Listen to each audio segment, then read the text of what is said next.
தக்காளி, வெங்காயம், தேங்காய், வேர்க்கடலை இது எதுவுமே தேவையில்லைங்க. ரொம்ப ஈஸியான சிம்பிளான வெறும் 3 பொருளை வச்சு ஒரு சூப்பரான சட்னி ரெசிபி தான் நம்ம இன்றைக்கி பார்க்க போகிறோம். இந்த சட்னி பிகினர்ஸுக்கு, பேச்சுலர்ஸுக்கெலாம் ரொம்ப ஹெல்ப்ஃபுல்லாக இருக்கும். இப்போ இந்த சட்னி எப்படி செய்கிறதுன்னு பார்க்குறதுக்கு வாங்க வீடியோக்குள்ளே போகலாம். அஸ்ஸலாமு அலைக்கும், வெல்கம் டு ஹிராஸ் சமையல். ஃப்ரெண்ட்ஸ், இந்த ரெசிபி செய்கிறதுக்கு ஃபஸ்ட்டு ஸ்டவ்வில் ஒரு பேன் எடுத்து வச்சுக்கோங்க. அதில் 1 டேபிள் ஸ்பூன் போல் ஆயில் சேர்த்துக்கோங்க. அதுக்கப்புறமா 1/2 கப்பு போல் கடலைப்பருப்பு எடுத்திருக்கேன். இந்த கடலைப்பருப்பை நம்ம நல்லா பொன்னிறமாக வறுத்துக்கணும், கோல்டன் கலரில். ஸ்டவ்வை லோ ஃப்ளேம்லேயே வச்சுக்கோங்க. ஹை ஃப்ளேமில் வச்சிங்கன்னா வெளியில் கரிஞ்சிரும், உள்ற வறுபட்டிருக்காது. ஸோ நீங்கள் ஸ்டவ்வை லோ ஃப்ளேம்லேயே வச்சு நல்லா வறுத்துக்கோங்க. இப்போது இந்த சட்னிக்கு காரத்துக்கு தேவையான அளவு வரமிளகாய் சேர்த்துக்கலாம்.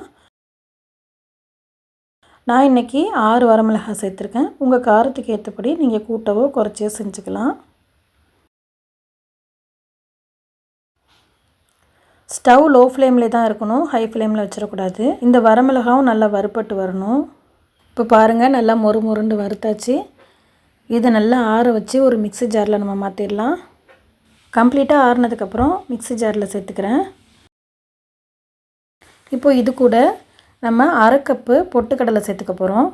அதாவது எந்த கப்பால் நம்ம கடலைப்பருப்பு அளந்தோமோ அதே கப்பால் அதே அளவில் நம்ம பொட்டுக்கடலை சேர்த்துக்கணும். அவ்வளோதான். இப்போ சட்னிக்கு தேவையான அளவு உப்பு சேர்த்து நம்ம இதை நல்லா அரைச்சி எடுத்துகிட்டு வந்துடலாம். ஃப்ரெண்ட்ஸ், இந்த சட்னி அரைக்கிறதுக்குள்ளே நீங்கள் நம்ம சேனலுக்கு புதுசுனா ஹிராஸ் சமையல் சேனலை சப்ஸ்கிரைப் பண்ணிக்கோங்க. பக்கத்தில் இருக்க பெல் பட்டனையும் கிளிக் பண்ணிக்கோங்க. அப்போ தான் நான் போடுற யூஸ்ஃபுல்லான வீடியோஸ் உங்களுக்கு உடனுக்குடன் நோட்டிஃபிகேஷனில் வரும். இப்போது சட்னி அரைச்சாச்சு. வழக்கம் போல் நம்ம ஒரு தாளிப்பு கொடுத்துடலாம். கடுகு, வரமிளகா, கருவேப்பிலை சேர்த்து தாளித்து இந்த சட்னி கூட சேர்த்துட்டோம்னா நல்ல டேஸ்ட்டான, சூப்பரான, ரொம்பவே ஈஸியான கடலைப்பருப்பு சட்னி தயாராகிடுச்சுங்க.